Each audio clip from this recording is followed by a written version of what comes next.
Hello students, welcome to the Sapna's homeschooling YouTube channel. नमस्कार विद्यार्थ्यांनो. 2.1 the brother ह्या कवितेचा वर्कशॉप आपण इथे सोडणार आहोत. तुम्ही याला एक्सरसाइज म्हणू शकता किंवा स्वाध्याय म्हणू शकता किंवा क्वेश्चन आन्सर्स म्हणू शकता. सो फर्स्ट आपला इथे क्वेश्चन आहे, use the words given below and frame the sentences. म्हणजे स्माईल, ब्रदर, रिव्हर, सी या शब्दांचा, या वर्ड्सचा वापर करून आपण वाक्य तयार करायची. हे अर्थपूर्ण वाक्य तयार करायला मी तुम्हाला शिकवणार आहे. बरं, तुम्ही नवीन आहात का चॅनलला नवीन असाल तर पटापट चॅनल सबस्क्राईब करा, बेल आयकन दाबा. हे स्माईल हा वर्ड आहे. स्माईलचं वाक्य होणार आहे, my brother has a beautiful smile. आता इथे आपण स्माईल हा शब्द टाकलेला आहे. सेकंड वर्ड आहे brother. My brother always stands beside me. माझा भाऊ कायमच माझ्या सोबत उभा राहतो.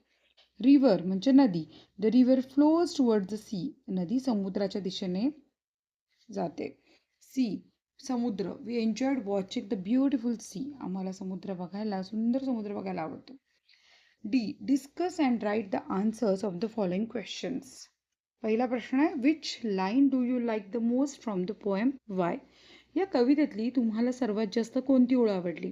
तर I like the line, your strength and hope keep me strong.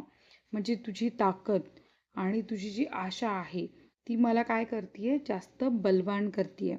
The most because it shows how brother gives us courage and support during difficult times.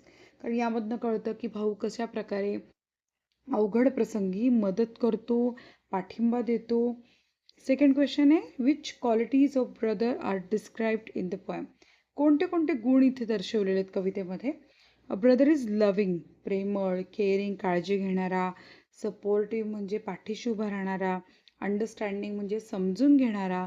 And helpful म्हणजे मदत करणारा. He stands beside us in happiness and sorrow. तो आमच्या आनंदाच्या वेळी आणि दुःखाच्या दोन्ही वेळी सोबत उभा असतो. And gives us strength and hope. आणि ताकद आणि आम्हाला बळ देतो.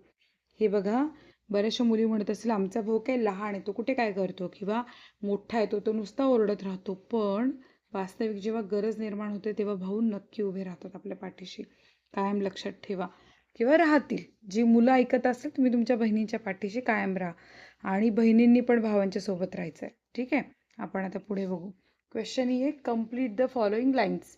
आता या कवितेतल्या ओळी ॲज इट इज जशाच्या तशा लिहायच्यात. फर्स्ट आहे, when days are dark and nights are long. So answer आहे and nights are long. Second, through storms and sun. उत्तर आहे, we walk as one. Together strong you and me, in every tear and every smile. So इथे आपण रिकाम्या जागा अशा प्रकारे लिहायच्या. आता इथे म्हटलं आहे, क्वेश्चन आहे, identify the rhyming words in the poem and write them. Actually question फक्त एवढाच विचारला आहे, पण आता हे रायमिंग वर्ड काय प्रकरण आहे बरं? हे बघा, आता ही कविता आहे आणि या कवितेच्या शेवटी, सगळ्यात शेवटी बरं का, इथे प्रत्येक ओळीच्या शेवटी एक शब्द आहे का? तर हा शब्द उच्चाराने किंवा स्पेलिंगनी मॅच करतोय का ते आपण बघायचं. आता कसा मॅच करतो, थांबा तुम्हाला मी दाखवते. हे बघा, इथे वन कवितेचे शेवटचे शब्द आहे. वन सन मॅच करतो. वन सन उच्चारा, न असा उच्चार होतो याचा, किंवा आपण न असं पण लिहू शकतो. डीप, कीप, प, कीप, जो हा एक साऊंड येतो ना, pen, gain, smile, worth while, see, me, long, strong. So एकसारखे उच्चार असणारे शब्द आहेत म्हणून काय, स्पेलिंग यांचं वेगळं आहे पण उच्चारण सारखं कुठेतरी वाटते म्हणून हे काय आहेत, रायमिंग वर्ड्स आहेत. सो आता आपण हे वर्ड्स लिहून घ्यायचे ह्यामध्ये पटापट.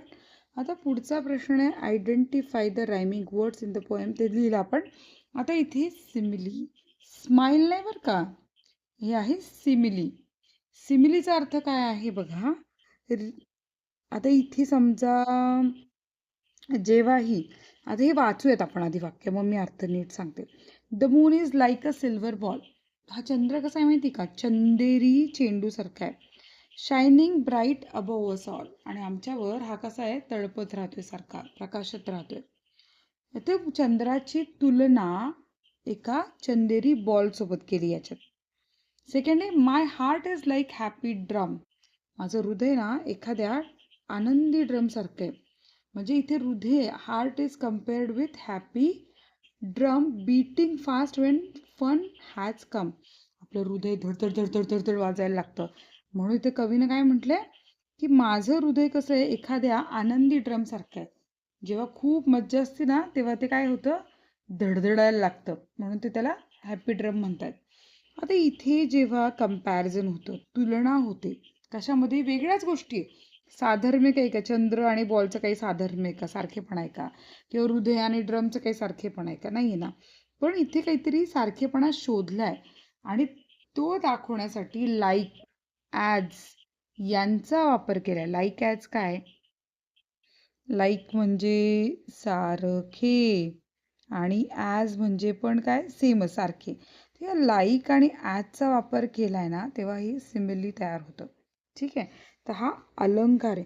तुम्ही कसं एखादे दागिने घालता, ब्रेसलेट घालता, तसं कवितेमध्ये पण जेव्हा हे अलंकार येतात ना कविता सुंदर दिसायला लागते, अधिक अर्थपूर्ण होते. तर इथे आपल्याला हा अलंकार कळाला आहे. जेव्हा दोन वेगळ्या गोष्टींची तुलना लाईक किंवा ॲज वापरून केली जाते तेव्हा सिमिली हा अलंकार होतो. आता पुढे आपण बघतोय read the poem and complete the following. आता इथे आपल्याला कविता, name of the poem is काय, brother. The poet of the poem is कोण आहे, Amanjeet Singh. The poem is about the love and strong bond between brother and sister. पुढे the figure of speech use in the poem, कोणतं figure of speech वापरलं, simile. The message of the poem, आणि कोणता संदेश दिलाय, अ brothers love and support give strength and courage. भावाचं प्रेम आपलं काय देतं, आधार आणि धैर्य देतं. आणि बोथ हॅपी अँड कशामध्ये, दुःखाच्या आणि आनंदाच्या प्रसंगी करेज देतं. आता एक क्वेश्चन आहे, tell your friend what will your brother do. तुमच्या मित्रमैत्रिणी सांगावर तुमचा भाऊ काय करेल.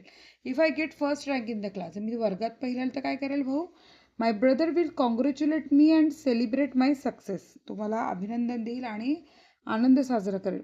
If I fall while playing, मी जर पडले खेळताना तर my brother will help me get up and take care of मी. तुम्हाला उभं करेल आणि माझी काळजी घेईल. Underline the groups of words which indicate simile. आता इथे तुम्ही शब्दांचा समूह सांगायचे, सिमिली दाखवतायत हां. बघा, she is so as brave as a lion, he runs like the wind, the moon is like a silver ball. आलं का ॲज, लाईक, लाईक शब्द. आता इथे find and write the example of simile from the poem. आता पुढे काय म्हटलंय, metaphor. Read the following sentences. He is a lion, हा का कोण आहे, सिंह आहे. My classroom was a zoo, माझं वर्ग एखाद्या प्राणी संग्रहालयासारखा आहे. ही इज शायनिंग स्टार, ती कशी चमकता तारा आहे. टाइम इज मनी, वेळ हाच पैसा आहे. आता इथे दोन गोष्टींची तुलना झाली आहे, पण इथे दोन गोष्टींची, म्हणजे तो ना सिंहासारखा आहे, तो म्हणजे मुलगा आहे, सिंह म्हणजे प्राणी आहे. दोन गोष्टींची तुलना झाली, पण इथे ॲज किंवा लाईक वापरलंय का, नाही. क्लासरूम प्राणी संग्रहालयासारखं, इथे वापरलंय का ॲज, लाईक, नाही. तसंच इथे जेव्हा दोन वस्तूंची तुलना होते आणि ॲज किंवा लाईक वापरत नाहीत तेव्हा हा काय असतो, मेटाफोर. काय असतो, मेटाफोर. ॲज लाईक आलं की सिमिली आणि ॲज लाईक नाही आलं आणि कम्पॅरिझन केलं की मेटाफोर. काही अवघड नाही, काळजी नका करू. आता इथे simile from the poem, like rivers flows to the sea together strong you and me. तर आलं का लाईक कवितेत. आता find and write the example of metaphor from the poem. आता इथे you my brother my moon and sun, here the brother is directly compared to the moon and sun. ती म्हणते ना तू चंद्र आणि सूर्यासारखा आहे, तर इथे कम्पॅरिझन झालंय पण लाईक किंवा ॲज वापरलं नाही. तर इथे आपण शिक्षकांनी लक्षात घ्या की error, green definition box, the textbook page. A metaphor normally does not use like or as. A comparison using like or as is generally a simile. आता इथे create a birthday card. Birthday card आपल्याला तयार करायचं आहे. Happy birthday dear brother, you are my best friend and my greatest support. तू माझा best friend आहे, माझा सगळ्यात मोठा आधार आहे. May your birthday be filled with happiness, love and joy. May all your dreams come true. असं छानसं बड्डे कार्ड तयार करून द्या बरं का तुमच्या भावाला. आता रक्षाबंधन पण आलंय. Write down the qualities of your brother in the petals. आता त्यांनी आपल्याला काय काय दिले आहेत क्वालिटीज, वैशिष्ट्य काय भावाची दिली आहे? लव्हिंग, प्रेमळ, केअरिंग, काळजी घेणारा, हेल्पफुल. थांबा, मी तुमच्या लक्षात येत नसेल सांगते. लव्हिंग म्हणजे प्रेमळ, केअरिंग काळजी घेणारा, हेल्पफुल मदत करणारा, काइंड दयाळू, ब्रेव्ह शूर, सपोर्टिव्ह साथ देणारा, ऑनेस्ट प्रामाणिक आणि चेअरफुल म्हणजे उत्साही. हे पुस्तकातल्या क्वालिटीज आहे. पण ह्याच्यापेक्षा पण वेगळ्या असू शकतात ना. आपण बघूयात. आपण जो काहीतरी दिलं तिथे, काइंड दयाळू आहे, हेल्पफुल मदत करणारा, पोलाईट नम्र आहे, ब्रेव्ह शूर आहे, नाईस चांगला आहे, सिन्सिअर म्हणजे एकदम प्रत्येक गोष्ट नीट करणारा, हॅपी आनंदी आणि गुड हार्ट आणि चांगल्या हृदयाचा तुमचा भाऊ आहे, असं तुम्ही लिहू शकता. आता यातल्या ज्या क्वालिटीज तुमच्या भावाच्या असतील त्या तुम्ही तुमच्या फुलामध्ये लिहा. ठीक आहे. आता इथे write and essay on my brother. आता पॉईंट्स दिलेत. Introduction of your brother, how he cares for you, how he supports you, how you enjoy your time together. आता इथे आपण लिहूयात essay. My brother is very kind and loving. माझा भाऊ खूप प्रेमळ आणि कसा दयाळू आहे. He is my best friend. तर तो माझा चांगला मित्र आहे. And always take care of me. He helps me with my studies and teaches me new things. Whenever I have a problem, my brother supports and encourages me. He always tries to make me happy. We play games, watch cartoons, tell jokes, and spend our free time together. Sometimes we fight over small things, but we soon become friends again. I love spending time with him because he makes every moment special. I love my brother very much and I am lucky to have him in my life. आता इथे फॅसिलिटेटेड म्हणजे शिक्षकांसाठी म्हटलंय, provide few words and funny emojis to the learners, ask them to form sentences. आता happy इमोजीचं काय होईल? I am happy to play with my brother. Love, I love my family very much. हे इमोजी चित्र आहेत ना, ही गरजेची आहेत. Funny, my brother told me a funny joke. Angry, my mother was angry with me. Sad, I felt sad when I lost my toy. Surprise! I was surprised to see my birthday gift. आता example of simile मेटाफरचं सांगायचं. Simile म्हणजे comparison, like आणि as वापरून. He is as brave as lion. Her face shines like the moon. My brother runs like a cheetah. Metaphor असणार. मेटाफरचं उदाहरण घेऊ. Direct comparison use like आणि ॲजनं यूज करता. He is a lion in the playground. My brother is a shining star. The classroom is a zoo. झाले examples. Thank you. तुम्ही हा video बघितला, तुम्हाला आवडला असेल तर नक्की लाईक करा, चॅनलला सबस्क्राईब करा. Bye bye.